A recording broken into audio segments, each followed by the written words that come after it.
It's meme time, it's meme time. Gather all your friends, it's meme time. It's meme time, it's meme time. The only cure for sadness. So our story continues in the aftermath of Vegito's final Kamehameha on Beerus. The smoke begins to dissipate, gently revealing a figure in the midst. As it finally clears, we see Vegito is breathing heavily, sweat beading from his brow, and his chest rising and falling with speed, huffing and puffing as though his lungs simply cannot receive enough oxygen to keep his body alive. Finally, he gathers his strength and smirking says, "He's not here anymore. Looks like he got away somehow. I can't seem to sense a trace of him anywhere. I should have known. So typical of Beerus." Having said this, Vegito begins to look, his eyes darting back and forth, searching for any sign of movement that could be Beerus. Vegito doesn't like this. How could Beerus be avoiding his senses in this form? Nothing should be able to escape him. Vegito continues to scan the area, but he finds nothing. It's as if Beerus simply faded away, written out of existence. Vegito's anger begins to rise to a crescendo, his patience running thin before he yells out, "So this is the great Beerus! They didn't tell me you like to run away from fights you cannot win! Show yourself immediately, and let your fate be assured! Do you hear me? Come out now, you coward! Are you going to fight me or not?" He soon spots Whis down below, and yells out to him, "Whis! What kind of game is this? Since when do so-called gods run and hide from a fight? And to think of all the remarkable things I heard about Beerus's power. Tell me, where is that kitty cat? Has he gone to drink some milk? Take a nap in the sun? Perhaps he's chosen to pick a fight with some mice instead of the great Saiyan race before him. This is so unbefitting of a god." But Whis is simply just silent for a moment, a thought growing in his mind, thinking of the right words to say, before then finally looking at Vegito with a face of concern and says, "I don't know how else to tell you this, but he is not hiding, Vegito. He is gone. You killed him." Huh? What did you say? Vegito is utterly blindsided by the news. He doesn't know how to compute the words that he just heard. His face contorts into shock at first. I killed him? That's what you're saying? He's no more? Vegito can hardly believe the words are coming out of his own mouth. But then he begins to nervously smile, saying, "You must be kidding! There's simply no way that I have killed him! If I truly had, then you wouldn't be so calm about his death. You wouldn't be so emotionless as you are right now. Please, spare me this nonsense and stop with the games. I do not like to indulge in such childish activities." But Whis is eerily devoid of any emotion still, as though he didn't just witness what happened to Beerus. Whis opens his mouth and calmly replies, "How else should I be reacting, Vegito? Did you expect something else of me? I am an angel attendant. I exist only to serve the wants and needs of the god of destruction in this universe. Does it alarm you to hear that I have no feelings, either positive or negative, towards my assigned god? That is the way of the angels, and that is the way that has always been. There are no childish activities, as you say, just merely duty." Whis then points in a direction and says, "If you don't believe me, just look over there, and you will find the answer that you seek." Vegito's eyes flicker in the direction of where Whis is pointing, and for a moment, his facial expression runs cold. It takes him a while to fully believe what he is seeing before... And there, motionless on the floor, is Beerus's arm, the last surviving part of him. The rest has been blasted out of existence. Vegito, still in disbelief, tries to wrap his brain around what is happening. No, there's no way! I don't understand how this can be! This isn't what I wanted! Vegito then closes his eyes in sadness and anger, his emotions getting the better of him, as an ache in his heart begins to swell that only he can feel. He wrestles internally with his feelings as he thinks, How powerful are we in this form? I didn't know that we were capable of such power. I would have held back if I knew this would happen. I would have stopped myself from going too far. Damn it, the Vegeta in me got carried away. I lost control and I let this happen. Vegito then flies down to where Beerus's arm lays, completely still on the ground. He stoops down low and slowly picks up Beerus's hand.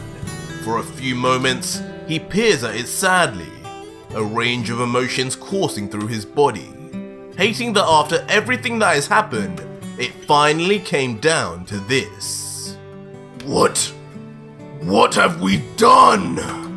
Following this, Vegito then turns to Whis, his mind churning through options, trying to think of a way to change what happened.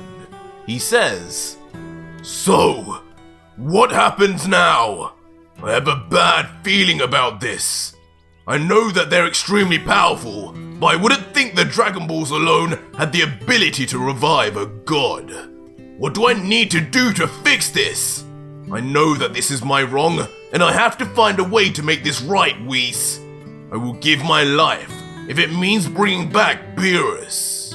Whis, however, just looks back at him, again with a face that holds no real emotion or tells. I'm sorry, Vegito, but there is nothing you can do now. What's done is done. We cannot turn back time here. Just wait there. Your just reward will come to you now. Goodbye for now. Before suddenly vanishing away to the surprise of Ultra Vegito. But behind Vegito, another set of feet arrived just as fast onto the scene as Whis left it. Huh? This presence? Is that you? Beerus? Leaving Ultra Vegito to slowly but assuredly turn around only to be met with a shocking sight. What? What are you doing here? And suddenly standing before him out of nowhere, all 11 gods of destruction appear and surround Vegito, boxing him in from all sides. And there is no escape. We are treated to a close-up of their faces. They look hauntingly angry, their teeth gritted and eyes narrow. There is only one thing on their mind, and that is making Vegito pay for what he has done to Beerus. The two angriest, with bloodlust emanating from them, being Champa, the brother of Beerus, and Belmod, the best friend of the former god of destruction. Vegito is rooted to the spot in shock, unable to believe that the god of destructions would appear and pin their sights on him. This isn't good, and he knows it. He peers at them, unsurely saying, The gods of destruction? What is this? Don't understand what's going on here. What are you all doing? This is about another tournament. This isn't the right time. Belmod, though, then notices that in Vegito's hand, he is holding none other than Beerus' severed arm. Belmod at first gains a smirk on his face, almost unbelieving of the audacity of Vegito to hold his victim's arm like a trophy, saying, You Saiyan scum! The truth is out in the open now. So you were the one who killed our fellow god. Before outreaching his hand in a rage and yelling, I bet you thought you'd get away with this, didn't you, mortal? Well, we will not stand for this. You will pay, you treacherous scum. Do you hear me? You will pay! He then looks to the other gods who are all in agreement, now knowing their worst fears are confirmed and the assailant is right before them. There's a hunger in the eyes of the 11 gods, a hunger for Vegito's blood and pain. They lack no confidence, as they know together, however strong Ultra Vegito may be, he stands no chance against the 11 strongest in the multiverse. And with a sorrowful rage, Champa yells, "Gods of destruction, hear me! We shall do this for Beerus! We cannot allow his death at the hands of this Saiyan scum to go unpunished! We must work together to bring this trash to justice! Nobody murders a god of destruction and is allowed to get away with it! Nobody! Hakai!" What? Vegito begins to panic, worry written all over his face as all 11 gods of destruction who are surrounding him place their hands out ready to Hakai him. Vegito knows there is no escape now. His fate has been sealed. In the shock of this unbelievable turn of events, even the cocky Ultra Vegito can barely say a thing, petrified in the spot. But with no mercy, in unison the 11 gods of destruction start to Hakai Vegito, and a tremendous ball of dark destruction energy begins to emanate in tandem from their outstretched hands, before they finally yell, "Hakai!" Vegito releases a scream that could strip paint from the walls. He's in sheer, utter agony, trapped and defenseless in a massive concentrated ball of Hakai. There is no way out for him. He is subject to the punishment from the gods, and nothing can save him now. But suddenly, just as fast as they arrive, the 11 gods and Vegito vanish from the scene as if they were never there to begin with. Whis, who now reveals himself to still have been nearby, then finally begins to show some emotion as he looks on astounded as to what has just happened to Vegito and the gods. Whis then says, with remorse in his voice, "Only Zeno knows what horrible fate lies for those mindless individuals that dare to kill a god. Accident or not, I leave this up to you now, Father. Vegito's destiny is in your hands." Vegito then appears in a strange place, the same location Goku first met the Grand Priest, Zeno and his guards. He sinks to his knees, weak, hurt and coughing in pain, his body barely able to function after the agonizing punishment it just received. What happened? Vegito gets up feebly and scans the desolate area.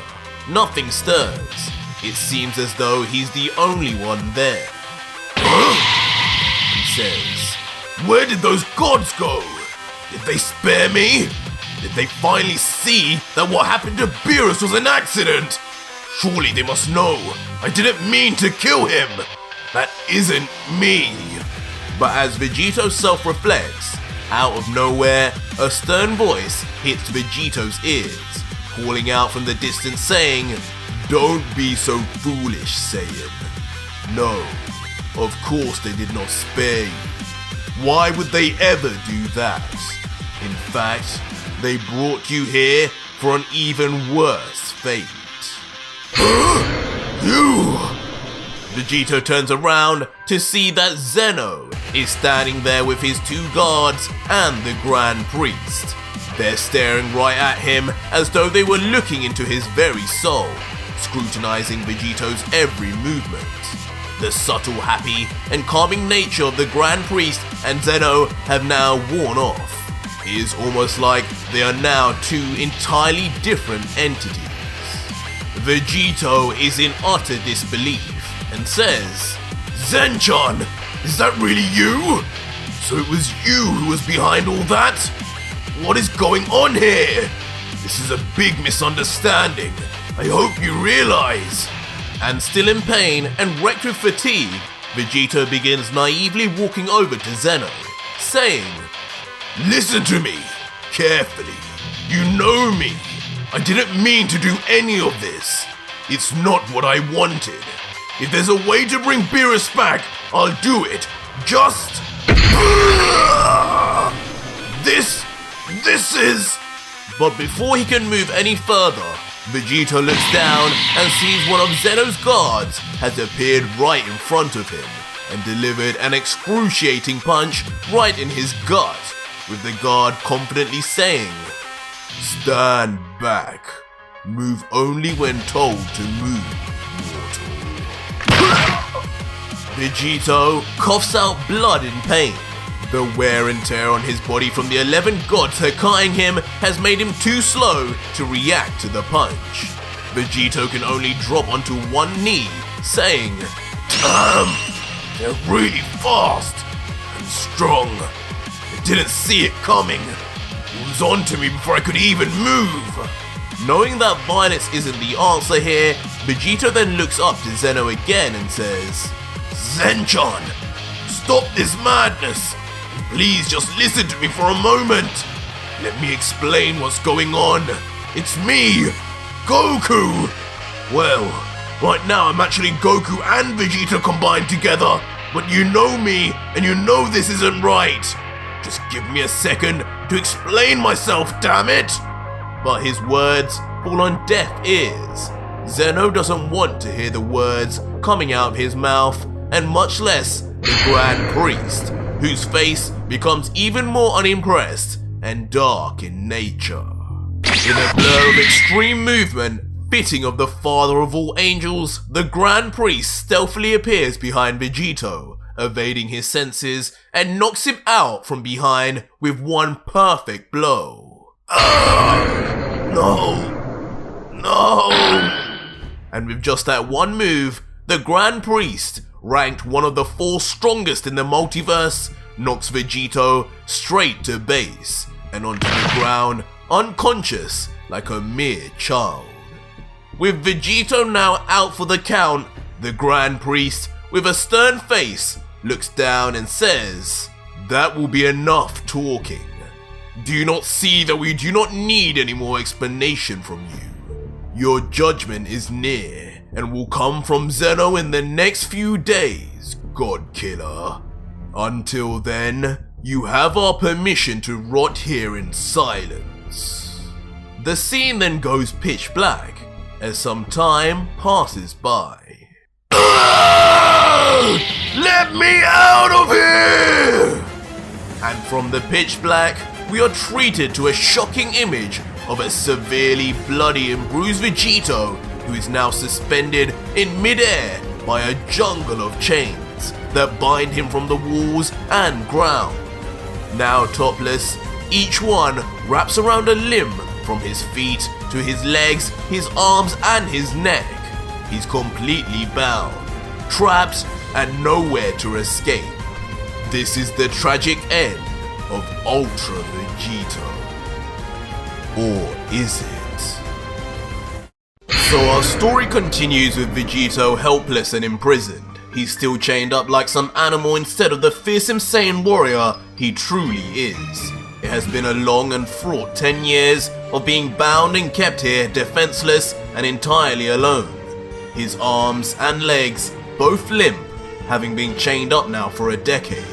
A time that has felt to Vegito like many lifetimes over. Shockingly, we are then treated to our first glimpse of Vegito's face. He now sports a full and unkempt beard that has grown unchecked during his years of exile. His body is but a shadow of what it once was. His defined muscles and impressive torso now replaced with a form that has now withered away and is skinny and frail. His clothes are in tatters, torn and worn at the seams, for they were not made to withstand such wear and tear. It is not just Vegito's body that is diminished, but his soul too, and it's evident in his facial expression. He wears the face of a man who is beaten, broken, and pushed further than their limits can withstand. As we zoom out and see the true sunken state of our once hero, it is odd to realize that even after all this time, despite it being many years, Vegeta and Goku are still fused together in the form of Vegito. It is as if the room or the chains themselves simply won't allow them to break apart. They are bound together for eternity, it seems, just as their imprisonment dictates. In this time alone, with nothing to do and no one to talk to, Vegito has well and truly been broken, existing only as a silent mess, made up of Goku and Vegeta, who they too have become shells of their former selves. Vegeta in his side of Vegito's consciousness can only mutter, "Bulma," while Goku can only whisper, "Chi-Chi." But every so often, a sign of life, if you can call it that, shows itself in the form of PTSD, as tears suddenly and randomly appear in the eyes of the Great Saiyan. After all, could you ever imagine the pain gone through to have been at the top of the world to now be at the very bottom, trapped forever due to an event which was no more than a mistake? It's in these brief moments that Vegito mutters, "Beerus." But suddenly, for the first time in years, before him, a small dot of light begins to appear. It starts off small and then gradually begins to grow and grow, reaching the size of a large portal. Vegito doesn't know if this is real or his mind is simply breaking down further, causing him to hallucinate. Is this real? This warmth, it feels familiar. Thinking to himself as though a voice from somewhere would come and answer him. From the portal though, indeed a familiar set of feet step forward, gently as if attempting to arrive in secrecy. Vegito raises his head slowly, trying to get a better view of who it could be. He's seen those feet before, but he can't for the life of him remember where. His memory just isn't what it once was. But before we know it, Vegito is now wide-eyed, his face beginning to contort with confusion and shock. He cannot believe who he is seeing. Who is it? He cries out, but his words are greeted with silence. The person comes closer and closer, and the look of realization then dawns on Vegito's face. No, it can't be! Whis! You! And standing there, looking as elaborate as ever, is in fact the Angel of Universe 7, Whis, who silently stands there, not uttering a word. It's not even clear just yet if he's arrived as a friend or foe. Regardless though, Vegito cannot contain his emotion. He yells out after years in silence, "Whis! Is that really you? Surely my eyes do deceive me. Cannot be you. Why? Why now? After all this time, after everything I've been through, where were you?" Vegito is screaming with intensity now. Rivers of tears are running down his face. The emotional trauma of being left to perish like this breaking through. It's clear just how much sorrow and pain the Saiyan has been left to endure through all these years. Only one can imagine what that must truly have felt like. So much so, even Whis looks on at him with a sorrowful face, and choosing his words carefully, he finally speaks and says, "I know that my words are probably the last thing you need right now, Vegito-san. I see that the years have not been good to you. You have gone through a world of pain I cannot imagine, and for that, I am truly sorry. I am." For a moment, Vegito waits as if Whis has more to say, but that's it. Whis continues to look at him as if those words would be enough to heal his broken soul. And in return, Vegito is all fury. He lashes at the chains binding him, his eyes brimming with wrath. He thrusts a chained fist forward as if he may be able to reach Whis, but it's no use. He's bound like a dog. He opts instead to attack with his words, shouting, "That's all you have to say?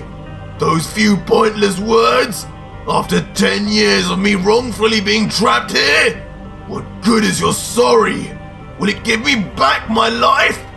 You knew I didn't deserve this. Beerus wanted to spar us, not the other way around. I would never kill him on purpose, and yet you said nothing. You let them take me, and destroy me like this? How can you even look at yourself in the mirror? But Whis then begins to quietly walk towards Vegito, and slowly places a calming hand on Vegito's shoulder. Vegito doesn't expect this. He doesn't know what to do.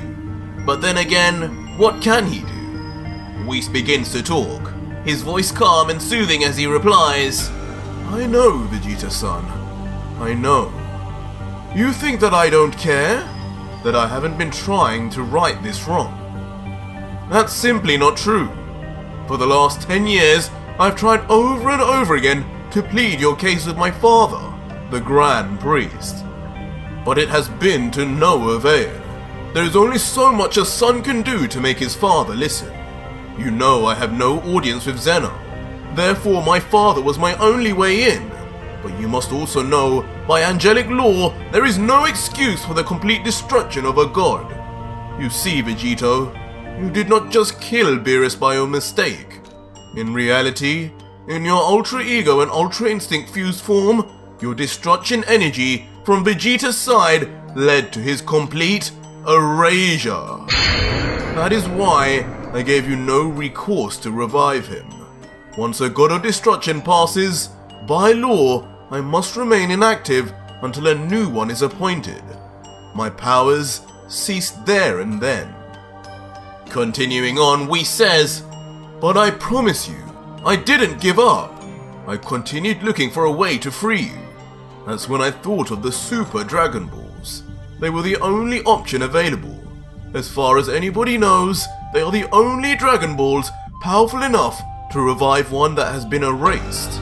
But that would prove a lot harder than imagined, as they are scattered all through both Universe 6 and 7. It took Champa a millennia just to find his initial 6, and even then, that was with the unlawful snooping within our own universe. Something no angel can do. And besides, those balls were never meant to be used so casually like your Earth Dragon Balls. The Dragon God Zalama would simply forbid it.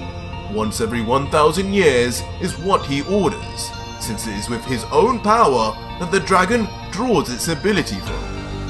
Vegito, hearing this, then bows his head, his neck muscles unable to hold any longer. He's heard enough. Nothing Whis is saying will get him out of here. He coughs up blood, his body, even now, still failing him. Before then suddenly looking at Whis again, his face filled with anger once more as he questions, but why? Why didn't you do anything before Beerus died? It didn't have to be like this at all. I know for a fact you could have foreseen what was happening. You know Beerus better than anyone else. You could have saved him. You could have reversed time and stopped it before he was erased. But instead, you allowed it to happen. You watched on. You even watched on as I was nearly destroyed. But Whis simply responds, Vegito-san, you're not thinking clearly. If I could have done that, don't you think I would have? Don't you think I would have intervened? Your simple mortal ideals are not the same as what is actually capable under angel law and the powers that be. There are rules in place, rules that must be abided by no matter what the situation or context. For one, an angel only exists to serve as an attendant to the god of destruction. This is our divine purpose, what we were born into existence to do. We cannot and do not ever act under our own will or needs.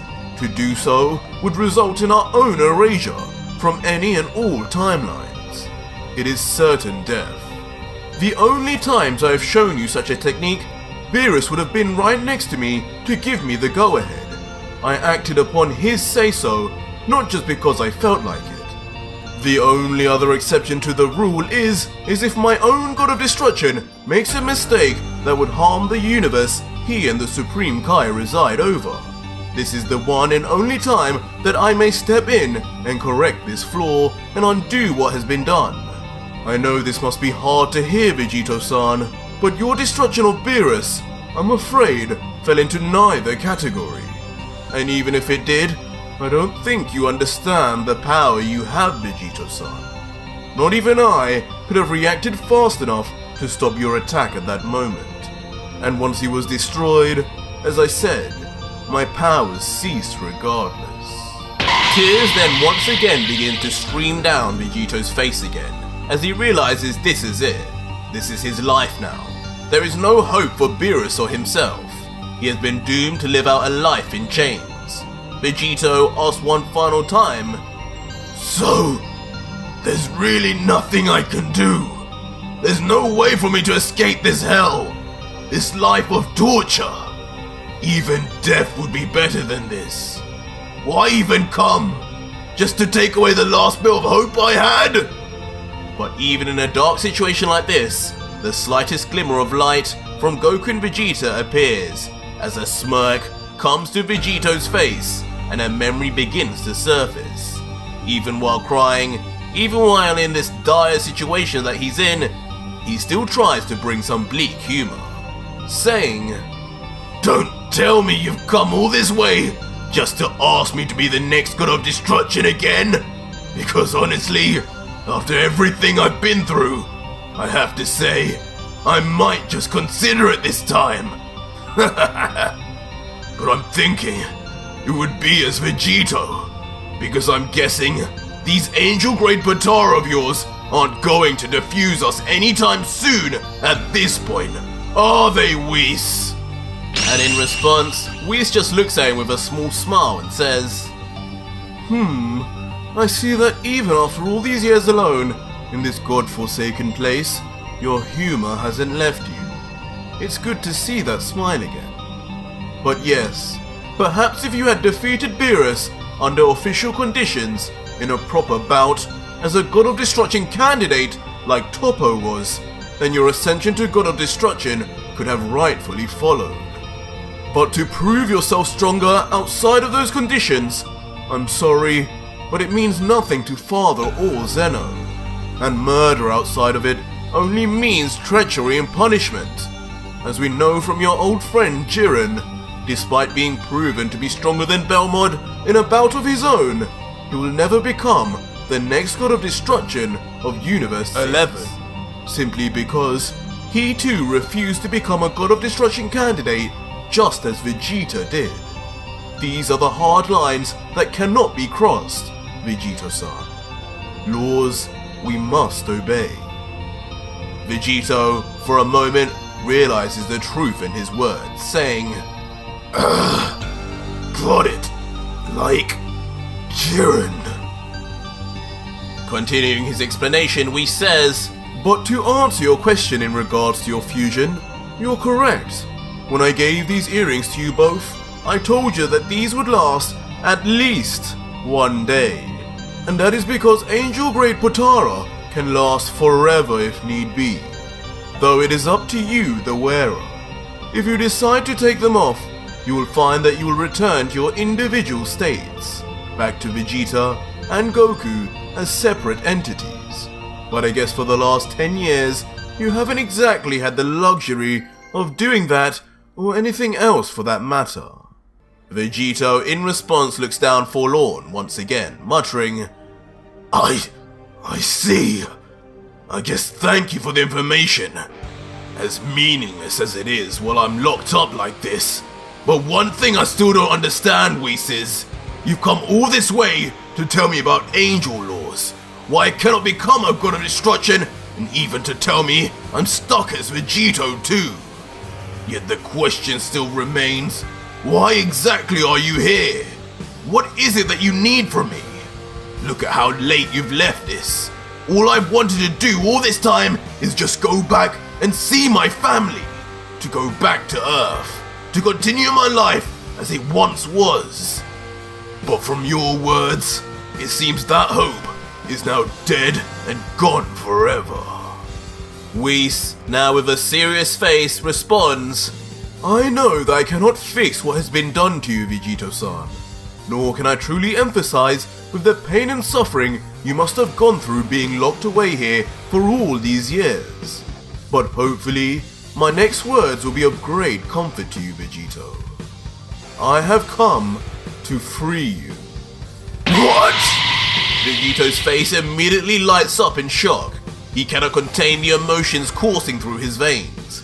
He doesn't know whether to be happy or scared. He continues, "Wait! What are you saying, Whis? What do you mean you've come to free me? How are you going to do that, and why now, after all this time?" Whis then turns his back to the Saiyan, and with a smile and sweat beating down to his face, then explains, "I don't want to keep you any longer, but of course, I know that you desire an explanation. The truth is, Vegito-san, I feel as though my time as an angel has finally come to a close. Though my powers have returned after a new god of destruction has been appointed, it pains me to admit that the gods of destruction have changed since Beerus' death, and not for the better. It is hard to explain 10 years of events, but I've never seen them behave in such a way or even think the way they currently do. After disposing of you, the gods have since become cocky and arrogant in the most ungodlike of ways. It's as if they now know they are simply untouchable. For you, Vegito-san, were the ultimate example to be made of. You were the strongest mortal in the multiverse, the strongest mortal that ever lived, and now they had imprisoned you forever for destroying one of them. I was barely keeping it together. I was at the end of my line, but still, I decided to keep going. It was not my place. I'm just an angel. However, it was after their most recent act, where they destroyed something very dear to me, that I knew as soon as a new god of destruction was appointed and my powers were back, I would arrive here.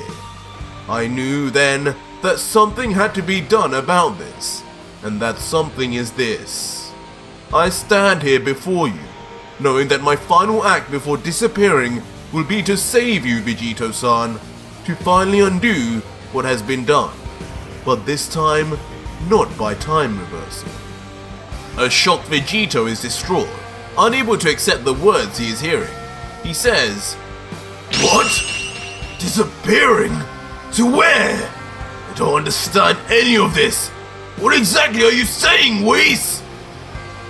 Whis then smiles softly again at Vegito, and then puts his arm out in front of him, almost as if ready to blast or attack him, saying emotionally instead, "Vegito-san, I know that this isn't enough, but I beg of you to please accept these last words of mine.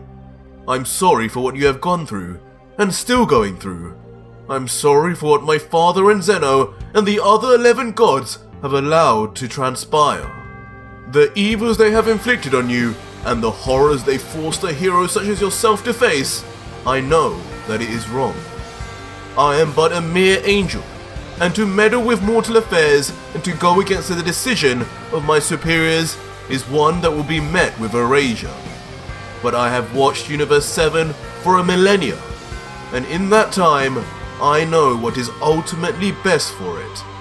There is nobody who knows this universe better than I, and it is time for me to take a stand, to do what is right, instead of just following orders as I have always done. It is time for me to say goodbye, my friend." And with that, Whis yells, "Ha! Release!"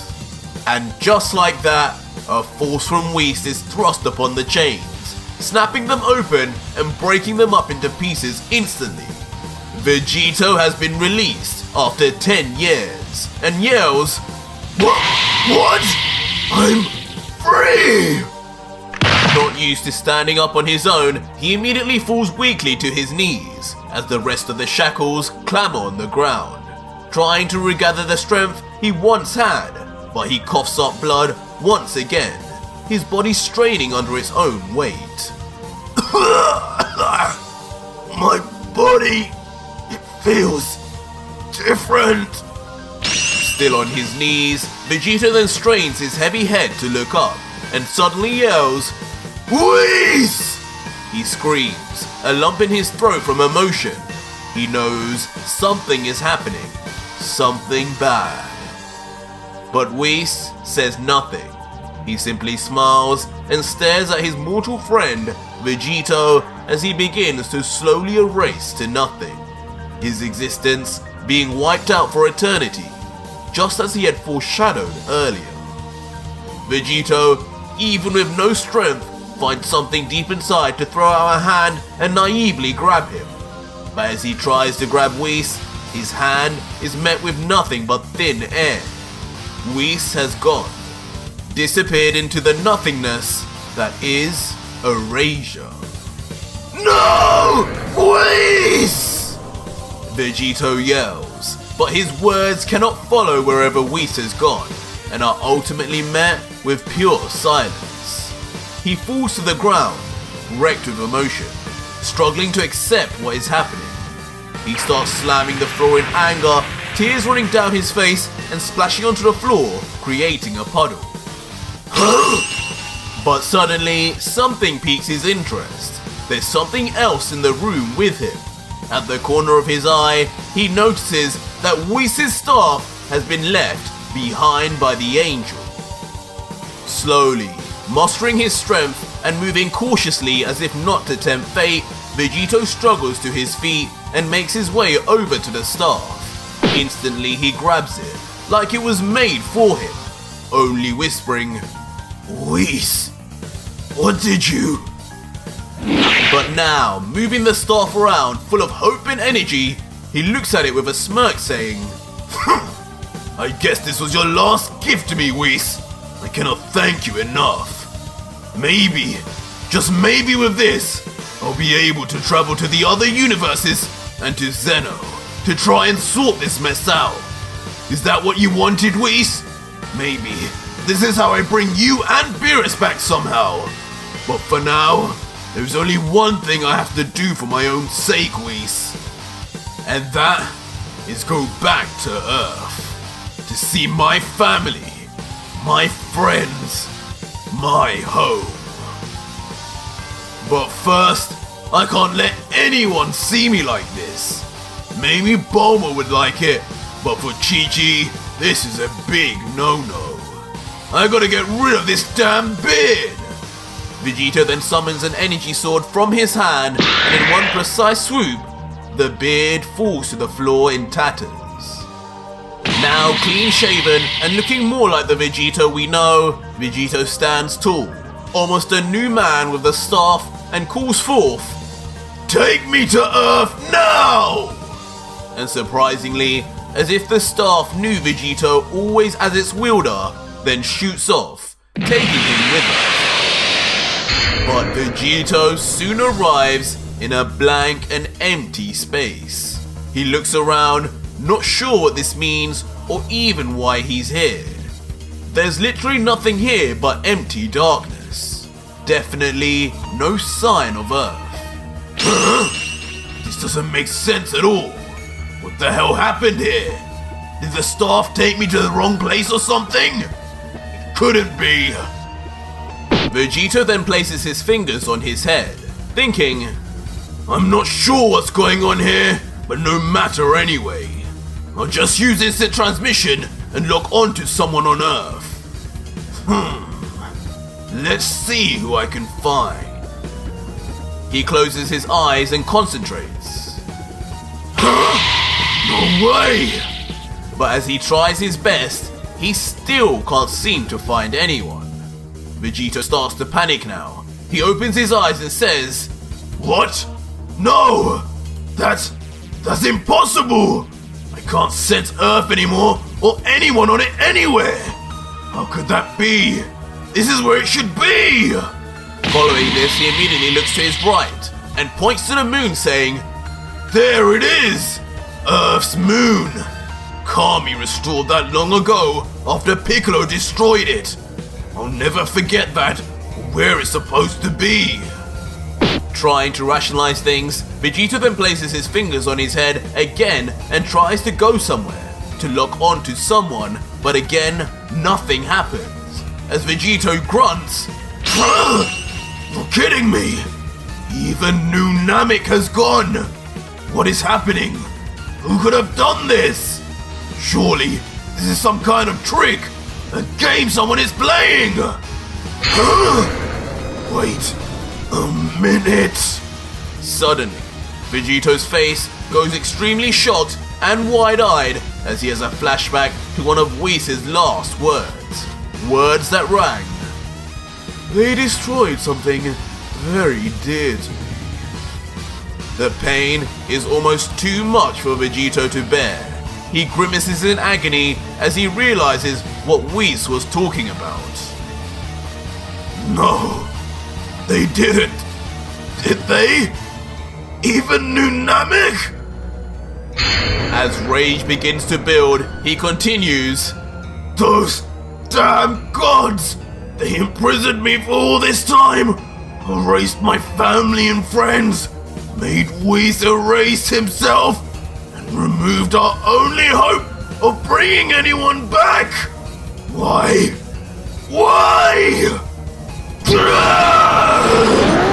Vegito immediately grabs onto his head, trying to restrain the beastly fury that is finding itself out.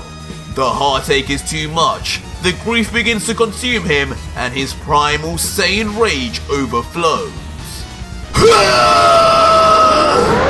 Now completely powered up, his muscles bulge to a point that even surpassed how he was a decade ago, his eyebrows gone and surrounded in a majestic aura. Ultra Vegito screams so loud the entire universe hears. And with a crazed, almost insane look on his face, he proclaims, I'll kill them! I'll kill them all! No god will be safe from this day forth! And with those final words ringing throughout the multiverse, Ultra Vegito, the God Killer, has finally been born. L is for lovers who love one another. A is for ass, of which I like to eat. U is for you're the only one for me. G is for the only gamer I see. H is for happy, I always feel it when you put it together. What do you get?